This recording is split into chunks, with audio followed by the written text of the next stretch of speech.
Alô, amigos internautas, seguidores aqui nas redes sociais e também telespectadores do Brasil, etc. e tal, da Band Curitiba. Nós vamos falar hoje sobre a permanência nos Estados Unidos, o sonho de muitos brasileiros de morar legalmente nos Estados Unidos. Nós vamos conversar com o especialista. Eu vou ler aqui apenas um currículo bem resumido, porque se eu for ler o currículo dele todo aqui, embora jovem, tem um currículo aqui invejável pelo trabalho que já realizou. Eu estou falando do professor Murilo Andrade. Ele nasceu em Santa Catarina e foi criado no estado do Paraná. Casado, pai de 3 filhos, possui graduação em Administração e Direito, é advogado, mestre, doutor pela Universidade Federal do Paraná, ex-reitor universitário, avaliador do MEC por mais de 20 anos, proprietário de 3 empresas no Brasil e 2 empresas nos Estados Unidos. Em 2024, obteve o Green Card dos Estados Unidos por um processo de habilidades extraordinárias e atualmente mora com a família na região de Orlando, na Flórida. E nós estamos com ele aqui já linkado e participa comigo desse podcast o jornalista, apresentador do Brasil, etc. e tal, da Band, o Vicente Hockenbach. Tudo bem, Vicente? Tudo bem, obrigado pelo convite. É sempre um prazer estar contigo, que para mim é um dos maiores jornalistas do Brasil e do mundo. Imagina, essa aqui é a cadeira cativa sua, é só você querer. Então pronto. Ô Vicente, você é um apaixonado pelos Estados Unidos, né? Sempre gostei, né? Em fevereiro você esteve lá mais uma vez. Mais uma vez. Aliás, quem não gosta, né? Os brasileiros têm essa paixão pelos Estados Unidos. Aliás, sobre isso também nós vamos falar com o Murilo, que pelo currículo que você falou dele aí, é inacreditável, porque olhando para ele assim, ó, ele parece ter 30 anos, né? Mas ele já tem só de experiência aí muito mais do que isso, pelo jeito. É verdade, está certo, Vicente. O Murilo tem um conhecimento profundo, né, em várias áreas, né, áreas que ele já atuou, e agora nessa que é mais nova e que ele vai trazer aqui informações importantes. Ô Murilo, é um prazer tê-lo aqui, obrigado. Nós vamos então para os Estados Unidos no link direto nesse podcast, né, direto da Flórida, para saber o que o Murilo pode nos dizer sobre a permanência nos Estados Unidos, como morar legalmente nos Estados Unidos. E você fica à vontade para a primeira pergunta, meu caro Vicente. Então, Murilo, obrigado também por estar aqui conosco, direto de Windermere, é isso? Isso, Windermere. Claro que a gente quer saber, afinal de contas, na tua visão, por que é que tanto os brasileiros gostam dos Estados Unidos e, sobretudo, querem morar nos Estados Unidos, o famoso sonho americano. Obrigado, Vicente Hockenbach, Carlos Moraes, quem eu conheço e admiro, sou fã, jornalista e amigo de longa data, é um prazer estar falando com vocês. E eu acho que o principal motivo das pessoas quererem vir morar para cá são vários, né? Primeiro, segurança pública, né? Aqui as coisas, o índice de criminalidade é muito menor, as coisas funcionam, você anda nas ruas, né?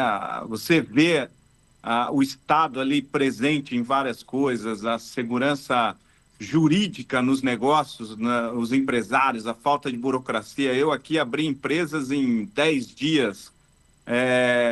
A questão da educação dos seus filhos, né? Você consegue educar seus filhos com uma qualidade muito boa. Uma moeda forte, uma moeda estável, onde a inflação, claro que tem inflação, mas muito menos do que o Brasil. Então, creio que todo esse aparato aí faz com que as pessoas que venham visitar aqui, elas se apaixonem pelos Estados Unidos e queiram vir morar para cá. Murilo, quais são os tipos de vistos americanos? Eu sei que você ganhou aí o Green Card por habilidades extraordinárias. Explique um pouco sobre o seu Green Card e depois sobre os vistos, né? Quais são os vistos mais comuns, os mais fáceis, os mais difíceis?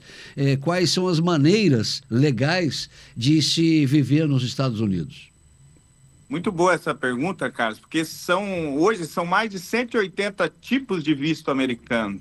Então, claro que os mais comuns são aqueles vistos que a gente conhece, que é o visto de turista, né? Aquele B1 e B2, que é turista e negócios ali, uma pessoa que vem para uma convenção rápida, para um negócio rápido, ou então fazer turismo aqui. Então, esses dois são os mais conhecidos. Depois temos o visto de estudante também, que é aquele cara que vem para cá para estudar inglês, para ir para a universidade, enfim, para fazer toda essa questão de estudar. Só que esses dois vistos, eles são considerados não imigratórios. E isso é importante explicar, porque nós temos vistos imigratórios e vistos não imigratórios. E qual que é a principal diferença? A principal diferença é que o não imigratório, ele é um visto temporário. Ele sempre é temporário, ele é para algum tempo, né? Seja alguns meses ou alguns anos. Até mesmo a possibilidade de você vir aqui para trabalhar, dependendo do tipo de visto, é um visto temporário. No meu caso, eu obtive um green card através de um processo que se chama EB1. E nós temos aqui alguns tipos, EB1, EB2, EB3, EB4, EB5, são vistos que vão direto para o green card. E esses vistos, eles te dão essa possibilidade, então, de você... não é mais temporário, né? Ele é permanente. E o meu caso do EB1 foi pelas minhas qualificações. Então, o governo americano, ele quer trazer pessoas qualificadas para cá, e por causa disso, então, ele me concedeu um visto EB1. Tem um visto que muito se fala, que, aliás, tem mais de um, eu creio, que são aqueles vistos de investimentos, né, de investidores, aquele visto que você tinha que investir uma quantia expressiva e automaticamente recebia o green card. Qual que é esse tipo de visto? Esse é um visto de EB5, é um EB5, né, principalmente o EB5.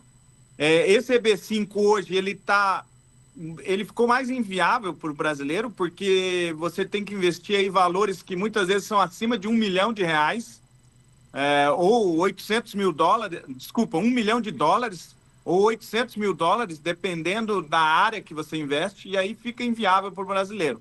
O Trump recentemente falou sobre um Gold Visa, né? Onde o estrangeiro que quisesse comprar o green card compraria por $5 milhões, né? Também, para muita gente, é inviável. Tem alguns tipos de vistos que são os E2, onde algumas pessoas podem ter visto não imigratório, que ele pode vir para cá para abrir um negócio aqui, investir uma soma de dinheiro aqui, aí em torno de 100, 120 mil dólares, dependendo do caso, e poder, então, ter o visto de trabalho aqui, poder ter esse negócio aqui e sua família estudar, se manter aqui normalmente. O que acontece é que isso são para países que têm tratado com os Estados Unidos, como Portugal, Espanha, Itália. O Brasil não entra nisso. Então, não tem como esse E2, que é um tipo comum, poder fazer esse tipo de visto. Mas, por exemplo, no caso aí, Carlos, a gente estava falando sobre a tua dupla cidadania, você poderia aplicar isso por ser ou daqui a pouco ter essa cidadania espanhola. Olha, eu quero comunicar aqui aos seguidores, né, você que está acessando agora, aos telespectadores do Brasil, etc e tal, da TV Band, que nós estamos conversando com o Murilo Andrade, diretamente da Flórida, ele que é brasileiro, que está facilitando a vida de muitos brasileiros que desejam morar nos Estados Unidos e trabalhar nos Estados Unidos. Nós estamos acompanhando a extradição de imigrantes de todo o mundo, né, que estão, de alguma forma, ilegalmente nos Estados Unidos. Murilo, certamente as pessoas que estão nos acompanhando, elas fazem a seguinte pergunta: qual é a maneira mais fácil? Aquelas pessoas que tiveram que entrar no avião, que estavam ilegalmente, que hoje estão aqui, que tinham já um trabalho, que já tinham residência nos Estados Unidos, de repente essa pessoa quer voltar. Qual é a melhor forma, qual é a forma mais rápida para que essas pessoas retornem aos Estados Unidos legalmente, para não passar mais por essa situação constrangedora? A melhor forma é buscar uma orientação jurídica, uma orientação de um escritório que faça um processo de visto para que a pessoa consiga, então, vir para cá legalmente. O governo americano é muito rígido com a imigração ilegal, seja de brasileiros ou não brasileiros. E muita gente se apaixona pelos Estados Unidos, vem para cá, mas ele vem com visto de turista, vem com visto de estudante, vem até pela fronteira com coiotes. Tem gente que se submete a coiotes e entra ilegalmente, ou então fica ilegalmente depois de um tempo. Por exemplo, se você vem aqui como turista, você geralmente tem um prazo de 6 meses para ficar aqui. Mas as pessoas, elas gostam tanto daqui que elas ficam. E aí elas perdem o status e ficam ilegais. E aí que é o problema. Então essa pessoa, ela pode ser pega numa blitz, por exemplo, e por causa de uma lanterna queimada do seu carro, você, de repente, ter que ir para uma corte e começar um processo de deportação. Então esse é o grande problema, das pessoas não se planejarem para fazer esse processo de imigração. Porque o visto de turista, o visto de estudante, ele é temporário.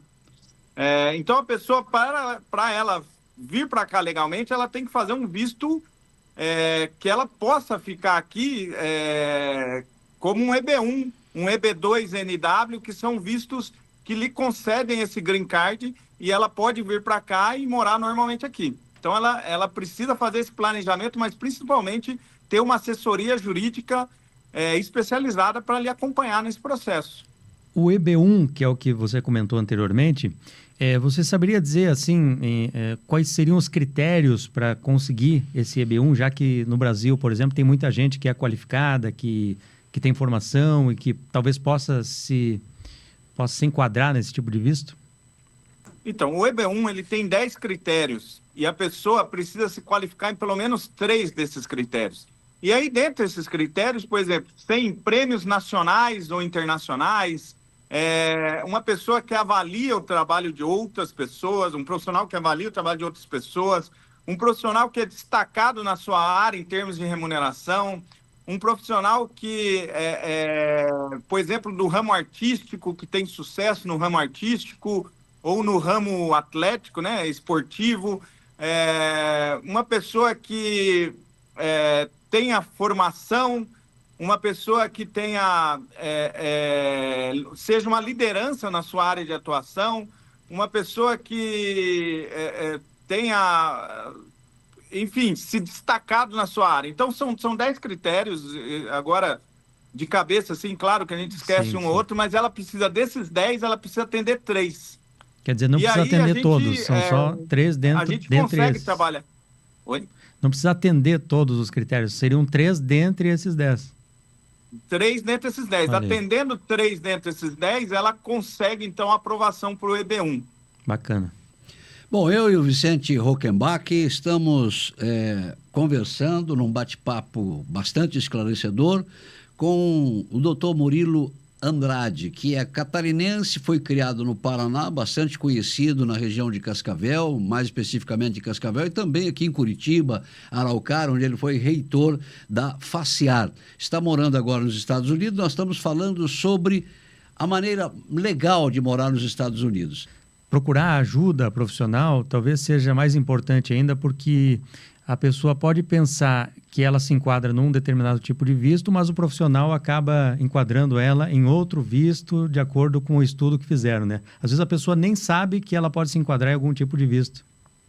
Eu sou um caso desse, Vicente. Quando eu decidi ir para os Estados Unidos, eu tinha visto de turista e nós pensamos em vir como turista. Só que o grande problema era o prazo. Eu sabia que eu tinha 6 meses e eu queria ter uma experiência de um tempo maior. Aí eu pensei, eu vou como estudante. O problema de vir como estudante é que você não pode trabalhar. E aí você também tem uma dificuldade, porque você viver em real, mas gastar em dólar, é complicado. Então, e quando eu estava conversando sobre esses 2 vistos, pessoas que moravam aqui me falaram, por que você não tenta o Green Card através do EB1 ou EB2, que eram 2 processos diferentes? O EB1, ele é um pouquinho diferente do EB2, tá? Depois eu posso até falar um pouquinho sobre o EB2. Uhum. Mas aí eu fui procurar advogados e conversei com 3 advogados na época, e um deles eu senti confiança e acabei contratando os serviços daquele escritório. E tive sucesso.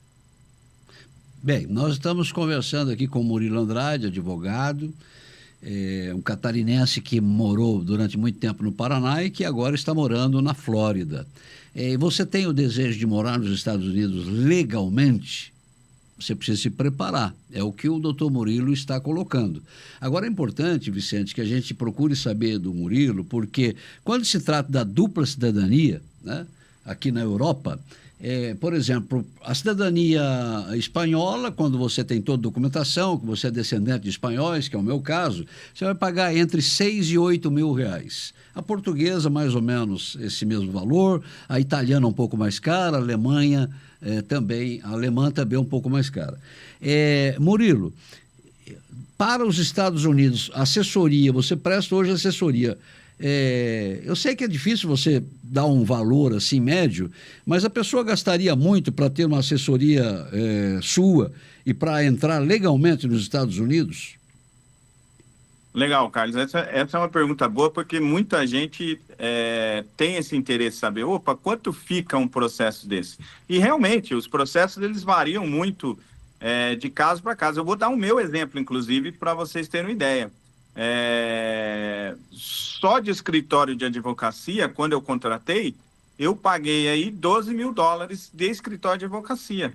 E aí tem outras despesas, porque o legal é que quando você faz um processo, eu sou o sponsor, vamos dizer, eu sou o principal, mas os meus filhos abaixo de 21 anos e minha esposa entram no meu visto. Então, eles têm o green card porque eu era o sponsor, entende? Então, eu gastei em torno de 20 e poucos mil dólares para ter o green card para mim, para os meus filhos e para minha esposa.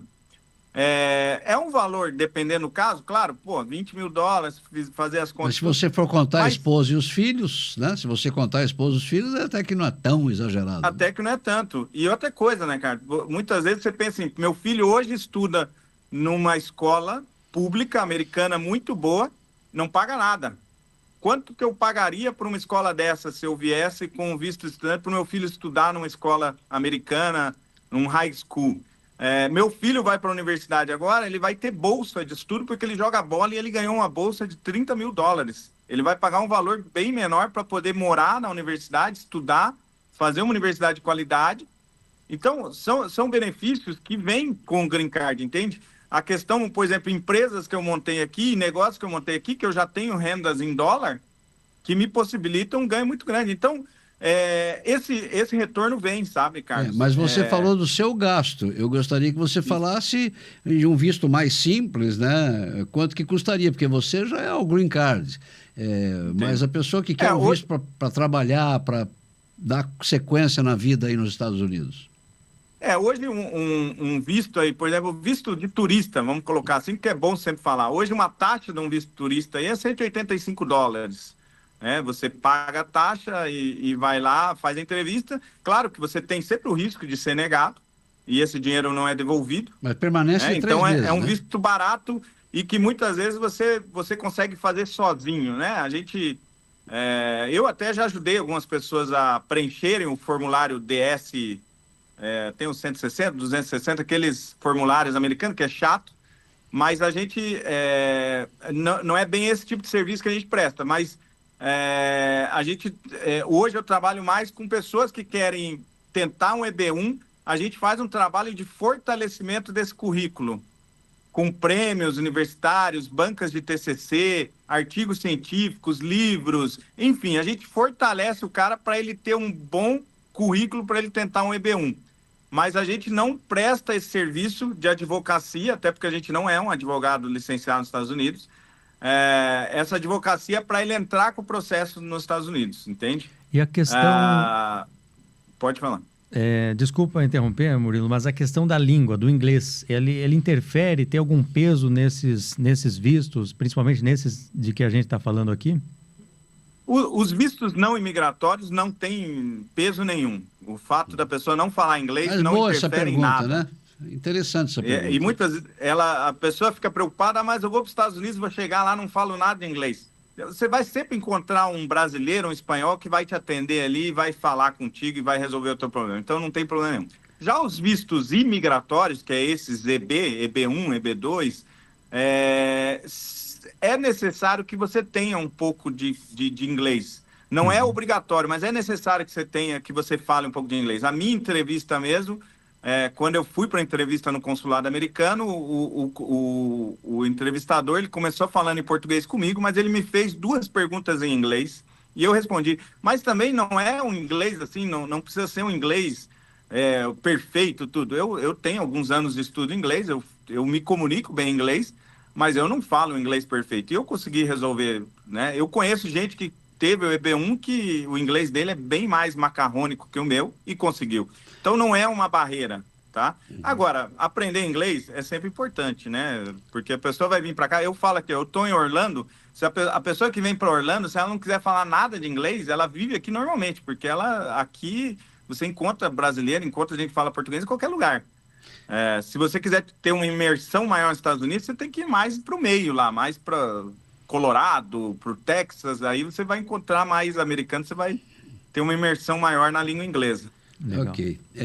Murilo, eu e Vicente estamos aqui conversando com o Murilo Andrade, né? Ele que está lá na Flórida, está estabelecido nos Estados Unidos, trazendo informações importantes para todo cidadão que tem esse desejo de morar legalmente nos Estados Unidos. Você está estabelecido, está muito bem, que ótimo. Agora, eu quero saber de uma forma mais clara, desculpa eu insistir, aquele cidadão que estava trabalhando, que foi deportado, né, que teve que deixar os Estados Unidos, o visto mais simples para o trabalho, ele tem um custo muito caro, porque nós temos muitas pessoas que tiveram que embarcar e vir para o Brasil, que estavam morando irregularmente. Mas nós temos aqueles que têm o desejo de voltar. Poxa, eu estava bem lá, eu quero voltar agora legalmente. Então, para ele apenas trabalhar nos Estados Unidos, de repente por 1, 2, 3, 4 ou 5 anos, ele vai gastar muito, e qual é o visto que ele vai precisar para esse tipo de atividade? Olha, tem um visto hoje que está muito famoso, que é o O1, tá? Importante tua pergunta, que me lembrei dele. O O1 é um visto que tem aumentado muito, as pessoas estão pedindo bastante, ele é muito rápido. Tem pessoas que conseguem, eu tive um caso assim esses dias, da pessoa conseguir em 18 dias o O1, mas Caramba. Geralmente demora 2, 3 meses. Ele é um visto de trabalho, ele te dá permissão para você trabalhar aqui por 3 meses, e a grande vantagem desse visto é que você mesma, a tua empresa pode ser a tua sponsor. E isso foi uma mudança recente, porque não podia antes. Antes você tinha que, alguma empresa, quando eu falo sponsor, tá, é teu patrocinador, aquele que está pagando esse visto, entende? Então, antigamente, você tinha que achar uma empresa que pagava pelo teu visto, e você entrava. Hoje não, hoje você mesmo pode ter tua empresa, porque qualquer brasileiro pode abrir uma empresa nos Estados Unidos. Por exemplo, eu tenho uma empresa aqui com sociedade com meu irmão, que é brasileiro, e mora e ele é meu sócio aqui. Então, a pessoa pode ter essa empresa aqui e ela mesma ser a sponsor, ser a patrocinadora desse visto O1. Ele exige algumas coisas, exige algumas habilidades da pessoa, que inclusive nós aqui, eu trabalho com isso hoje, qualificando o currículo dessa pessoa para que ela possa preencher os requisitos desse O1, e esse é um tipo de visto que é possível, tá? De trabalho. Um outro tipo de visto que daí é imigratório. Mas válido apenas por 3 meses. Não, 3 anos. 3 anos. Ele é um visto de 3 anos. O que eu falei é que ele sai rápido. Sim. Ele sai aí, como eu falei, teve um caso aqui que saiu em 18 dias. Mas ele pode sair em 2, 3 meses, ele é muito rápido. E ele dá 3 anos, mas ele é renovável, você pode ir renovando. E lá na frente, se você realmente tiver interesse em vir aqui, você aplica daí para um visto imigratório. Então, você pode estar aqui legalmente, com visto O1, e depois você poder, então, aplicar para um visto que te dá green card, um EB1, um EB2, né? um EB3. Ô Murilo, você deve ter alguns casos para contar para a gente de pessoas que foram do Brasil para os Estados Unidos e que já receberam o visto, já têm o green card e já mudaram de vida, digamos assim. Você poderia compartilhar com a gente algum caso desses? Olha, é muito interessante, e a internet, existem muitos casos aqui de internet, e a gente tem na igreja aqui também pessoas que a gente conhece, aqui tem muitas igrejas católicas, evangélicas, e a gente acaba conhecendo muitos casos de pessoas que chegaram aqui sem visto, chegaram até pela fronteira, não chegaram pelo processo normal de avião, chegaram pela fronteira e no decorrer, porque antigamente era muito mais fácil conseguir o visto, né? Mas essas pessoas chegaram aqui, elas trabalharam no começo com construção, fazendo de tudo, né? Você chega aqui, você faz de tudo. E essas pessoas aprenderam ofício, aprenderam a trabalhar e começaram a ganhar dinheiro e investiram na sua própria empresa. Então, tem pessoas aqui que têm sua própria construtora, que hoje fatura milhões, entendeu? Então, é muito legal ver essa questão do sonho americano se tornando realidade. Eu tenho lá na igreja algumas pessoas, eu não vou falar o nome aqui, mas pessoas que chegaram aqui com uma mão na frente e outra atrás, e hoje tem sua própria construtora e que fatura milhões e emprega muita gente. Empresários aqui, eu tenho um empresário aqui do Nordeste, que hoje ele tem uma franquia de restaurantes de japonês. O cara é nordestino, ele tem uma franquia de restaurantes japonês, ele tem uma franquia de açaí e ele está muito bem, está muito bem. Então é muito legal, assim, porque os Estados Unidos, essa possibilidade de você ter um sonho americano, de você ganhar dinheiro, aqui é a terra certa para isso, sabe? E outra coisa, é bom demais chegar nos Estados Unidos e sentar no restaurante, comer um monte de coisa, beber um monte de coisa e pagar $20, né? O grande problema do brasileiro que vem para cá é ele ficar convertendo, né? É aquela expressão, quem converte não se diverte, né? Uhum. Hoje, por exemplo, uma churrascaria aqui, um fogo de chão, você pode chegar ali, numa ótima churrascaria, por $39 ter um rodízio. Cara, para o americano, isso é muito barato. Aqui com R$39 você faz um prato, um pratinho. Com R$39 aqui você faz um pratinho. 39, é aí que tá. A pessoa vai falar, mas 39 vezes 6... Não é essa conta, entende? Porque aqui o cara ganha muito mais do que o salário mínimo do brasileiro. E ganha em dólar, né? E ganha em dólar, não ganha em real. Meu filho trabalha como entregador aqui, até ele ir para a universidade, né? Então, para não pegar um emprego fixo, ele tá trabalhando como entregador. Ele tem seu próprio carro, eu comprei, dei o down payment, que é o valor à vista, e ele paga as parcelas, paga o seguro, e ele faz entregas para poder pagar essas despesas dele, né? Então, ele faz aí em torno de $120 por dia com entregas, entendeu?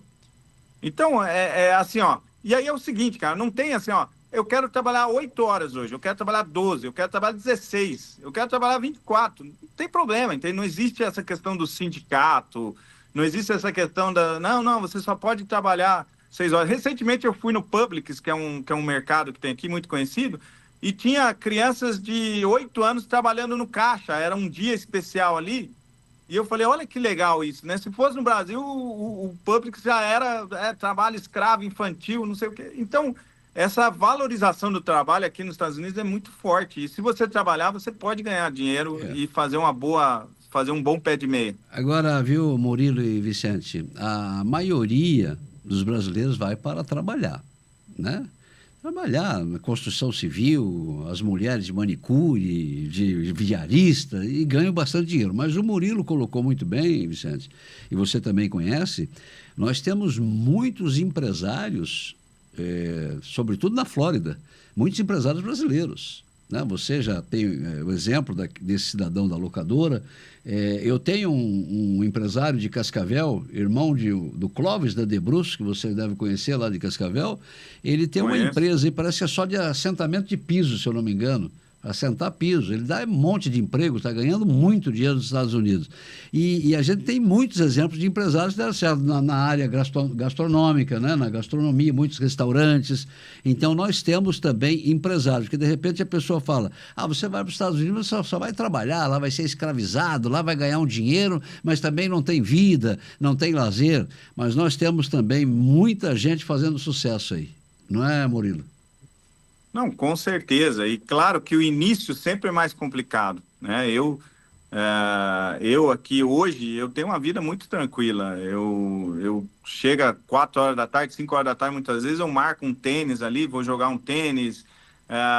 Tem a possibilidade, eu tenho um parque, eu tenho um passe anual da Universal, então hoje eu vou com a família para a Universal. Claro que muitas vezes você está ali no celular, está resolvendo coisas, mas assim, depende muito do que a pessoa faz. A pessoa, quando ela tem uma uma habilidade extraordinária, quando ela tem uma qualificação maior, claro que ela vai ganhar mais, porque é menos gente fazendo aquilo, né? Você falou aí, por exemplo, assentar um piso. Um profissional que assenta um piso aqui, ele vai ter uma hora de trabalho muito mais valorizada.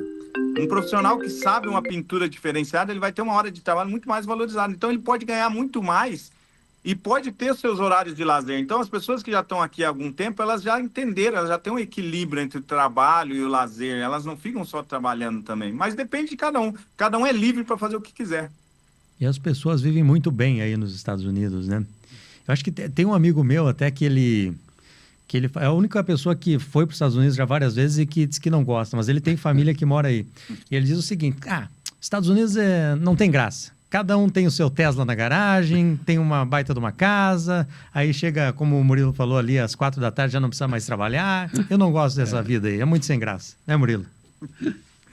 Cara, é assim, ó. Claro que tem os seus desafios. Você está num outro país, uma outra cultura, uma outra língua, um outro sistema que você tem que aprender tudo. E claro que com o tempo você vai aprendendo, vai facilitando. A saudade do seu país sempre fica. Eu sou brasileiro, eu nunca vou deixar de ser brasileiro.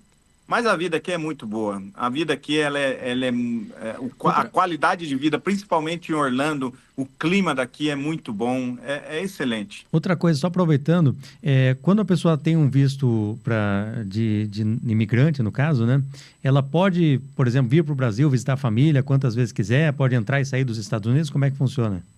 Com certeza. Eu, por exemplo, minha esposa está indo agora em maio para o Brasil. Eu não vou dessa vez, mas ela vai. Eu já saí e voltei sem problema nenhum. O problema é quando a pessoa está naquele status onde, aquilo que eu falei, a pessoa veio para cá como turista, aí ela mudou o visto para estudante, para não perder o status, né? Isso acontece muito, e aplicou para um processo de EB2. Então ela fica muitas vezes presa, ela não pode sair, porque senão o processo dela volta no zero. Bom. Diferente, por exemplo, de alguém que aplicou um visto de estudante do Brasil. Se você aplicou um visto de estudante do Brasil, você pode vir para cá, estudar e nas suas férias voltar para o Brasil normalmente, sem problemas. Então, depende muito de onde você aplicou o visto e também o tipo de visto, se ele é imigratório ou não imigratório. Então, em muitos casos, a pessoa pode sair e voltar normalmente. O grande problema é esses casos das pessoas que vieram aqui, muitas vezes, com visto de turista ou vieram ilegal, e aí elas ficam presas aqui. Se elas saírem, elas não têm garantia que elas conseguem voltar. Uhum. Bom, os Estados Unidos têm problemas como qualquer outro país, né? Vamos dizer também que é um santuário, que é o oásis, né? Tem problemas. Os americanos também enfrentam lá os seus problemas. Agora, uma coisa que eu admiro muito, Murilo, não sei se você comprova isso, eu já estive algumas vezes nos Estados Unidos, assim como o Vicente, e o que nós não temos aqui no nosso Brasil, né, é a valorização da palavra. Nos Estados Unidos parece que quando você fala, a sua palavra tem valor. Porque até tem o seguinte, se você estiver mentindo, né, você pode pagar na corte pela mentira. Então, a sua palavra tem valor. Se você chegar numa loja e falar, olha, deu problema que eu comprei, isso Aliás, aqui estava aberto. Tem uma história assim, né? Eu tenho uma história em Miami, que eu comprei um shampoo, abri, usei, e não era aquele, depois eu descobri, e eu fui, eles não questionam. Não era esse daqui, tudo bem. Eles trocam, então eles acreditam na sua palavra. É isso, Murilo. E aqui no Brasil, não.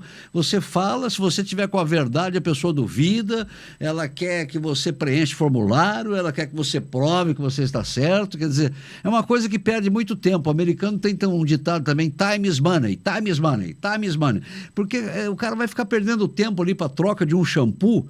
Veja quanto que ele perdeu de tempo, outros clientes, que ele, né, vai perder cliente, vai ter uma outra pessoa ali do lado, vai achar aquilo desagradável, entendeu, Vicente? Então, eu quero que o Murilo me diga se é isso mesmo. É uma das coisas que eu admiro nos Estados Unidos, é isso. É isso mesmo, Carlos. Eles confiam, as empresas, as pessoas, elas confiam, tá?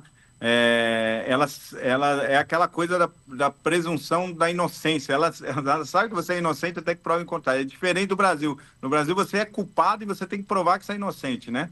Então, aqui, por exemplo, qualquer compra que você faz, você vai ali, muitas vezes não precisa nem dar nota, né? Você vai olha, eu quero trocar isso aqui, beleza, eles trocam, ou te dão um cupom para você gastar em outra coisa, ou eles te devolvem o dinheiro no cartão ou um dinheiro ali. Isso é muito comum. Tem muitos amigos que vêm para cá, vêm nos visitar e a gente fala para eles, ó, as compras que você fizer, guarda a nota e não tira a etiqueta, porque de repente você se arrepende, depois você vai lá e troca normalmente e a empresa não fica te perguntando, mas por que você quer trocar? Tipo, ou suspeita, mas você usou isso daqui? Não. Então, realmente, o americano, as empresas americanas, eles confiam muito na palavra, eles têm muito isso, de confiar na palavra. Time is money mesmo. Time is money, não pode perder tempo. Outra coisa que chama atenção, que no metrô em Nova York, por exemplo, eu vi muita gente furando, né? Furando o metrô, pulando, tal, e mesmo com a presença daquele pessoal que fica fiscalizando. Eu acho que eles entendem também que a pessoa está sem condições de pagar, então ela que passe, né? Tem uma mentalidade diferente da nossa aqui do Brasil, por exemplo. E também, assim, ó, muitas vezes o americano, a gente fala, ele não... o stop aqui é stop, né? Isso é engraçado, né? Que é diferente do pare no Brasil, que o pare, o brasileiro, ele relativiza, né? O pare não é para parar. Não, se é pare, é para parar. E então aqui, por exemplo, o cara para, fica 3 segundos e sai. Por que isso? Porque ele respeita... Primeiro que ele respeita a lei. E segundo, que ele sabe que se um policial pegar ele pode sofrer uma multa, pode ir para a corte, inclusive. Então, esse respeito à lei e respeitar né, você não pegar o que não é seu, tem muito disso de saber também que existe uma punição se o cara te pegar. É difícil de pegar. Muitas vezes pode ser que você não vai ser pego. Mas se você pegar, você vai ser punido, né? O sentimento de impunidade aqui é muito, muito menor do que no Brasil. Então, agora, isso você falou, claro, de repente o cara deixa ali que você furar a catraca, porque também tem uma questão social. Aqui nós não temos metrô, então a gente não vê muito disso. Nova York tem, né? Essa questão também de parar o carro, né, que você comentou ali, que você tem que, quando tem o stop na esquina, você tem que parar, mesmo que não venha carro na outra faixa, né? Com certeza, você para, diz que conta até 2, 3 segundos, e aí você pode sair. Você não pode ir parando, que nem... Você vai ver, não vem carro, eu vou. Não, se tiver um policial perto e ver você fazendo essa ação, você vai ser multado, vai ser advertido, dependendo do caso. Ele pode analisar outras coisas também no seu carro. Bom, estamos conversando com o Murilo Andrade, brasileiro catarinense que sempre morou no Paraná e que agora está nos Estados Unidos, está na Flórida e está falando sobre a permanência dos Estados Unidos, né?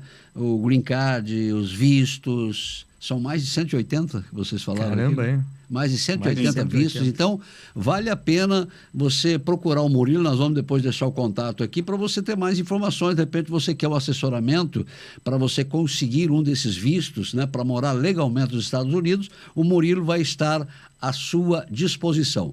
Quero fazer uma pergunta, Vicente, para o Murilo, conheço o Murilo há muitos anos, aliás, conheço o pai do Murilo, de Cascavel, na época eu trabalhava lá na TV Tarobá.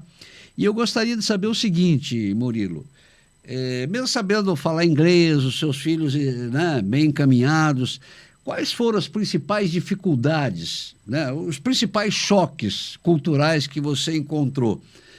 Você se adaptou fácil ou teve alguma coisa, você, puxa, a gente tem que se moldar isso aqui, porque aqui não pode ser assim, né? Isso aqui tem que mudar. Você tem alguma coisa marcante assim que você teve que mudar no seu comportamento, na sua questão cultural, no seu dia a dia? Como é que foi para você? Eu acho que a principal dificuldade sempre é a língua, né? A gente, muitas vezes, como eu falei, você pode vir para cá e não precisar falar inglês, mas eu que sou vamos dizer assim, o homem da casa, eu tenho que alugar a casa, eu tenho que uma conta de internet, uma conta de luz, uma conta de água, então eu tenho que resolver os problemas com as empresas, então eu preciso falar inglês. Então esse desafio da língua sempre porque é diferente aqui os processos, e aí você fica com aquela coisa do Brasil. A própria questão, por exemplo, comprar um carro aqui, entendeu? Você compra um carro aqui, não tem garantia. A empresa te vende como está o carro. Então, você tem que ter muito cuidado. Tem muito picareta aqui de carro. Mas eu acho que o principal desafio mesmo é a saudade da família e a saudade dos amigos, sabe, Carlos? Porque aqui é muito bom. a gente tem feito amigos novos aqui, mas você sair do seu país, deixar teus amigos, deixar tua família, sempre é algo que dá um aperto no coração, tanto no meu como nos meus filhos, da minha esposa, né? A gente tinha amigos em Curitiba, em Cascavel, em várias outras cidades. Então, acho que isso é o principal, né? Essa saudade. Então, a pessoa tem que saber lidar muito bem com isso aí. Tem gente que vem para cá e acaba ficando depressiva, porque ela não sabe lidar com isso, com o fato dos amigos estarem longe, da família estar longe. Esse caso que a gente falou de pessoas que vêm para cá sem o visto de estudante, sem o visto certo, e que muitas vezes eu tenho um caso, por exemplo, de um cara que estava aqui e ele não podia voltar para o Brasil, porque se ele voltasse ele não conseguia entrar de novo, e a mãe dele entrou em tipo um câncer terminal, e ela morreu e ele não pôde visitar. Então essas coisas é que são os desafios, entende? De você, cara, você não poder voltar para o teu país para ver teus familiares. No meu caso, graças a Deus, eu não tenho esse problema, mas a saudade dos amigos da família pega bastante. Outra coisa que você comentou ali sobre carro, aluguel, como que é o processo para comprar carro? O brasileiro chega aí, qual que é a dificuldade que ele encontra para comprar um automóvel? O grande problema do imigrante aqui é ele construir seu crédito. Depois que você constrói o crédito, o juro aqui é muito baixo. Seja para carro, seja para casa, seja para qualquer coisa. Só que quando você chega aqui, mesmo que você chegue com o green card, esse é um processo.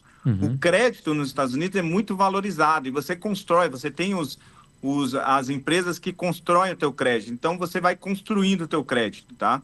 E aí, quando você consegue, por exemplo, ter um bom crédito, você consegue comprar um carro, você consegue fazer um leasing num carro. Hoje tem muita gente fazendo isso. Por exemplo, eu vou pegar um Tesla, vou dar ali $4.500 de down payment e vou pagar uma parcela de $300 por 3 anos e vou ter meu Tesla. Cara, fantástico. Você tem um carro que é maravilhoso, né? Um Tesla muito bom. Eu ainda não tenho o meu, mas vou ter. Então, isso é muito bom. Agora, o cara chega aqui, ele não tem crédito, ele não tem dinheiro, então ele acaba caindo ou num juro muito alto, ou num leasing né, que acaba extorquindo o cara, ou então ele compra um carro muito velho. E aí começa a dar problema, porque você anda muito de carro aqui, as coisas são longe, principalmente aqui em Orlando, tá? Eu tô falando de Orlando. Sim. Talvez se você for para uma cidade que tenha metrô, que tenha outros sistemas de transporte, você não precisa tanto de carro. Nova York, mas Orlando você precisa muito de carro. Então você comprar um carro velho aqui é uma possibilidade de dar problema muito grande. Você vai ter dor de cabeça, você vai ficar com esse carro, muitas vezes você está com tua família que o carro deu problema. Então, esse é um grande problema. E tem muito picareta aqui, sabe? Tem muito picareta de carro. Então, o ideal é você comprar numa concessionária, tentar comprar algo de uma milhagem mais baixa, de um ano mais acima.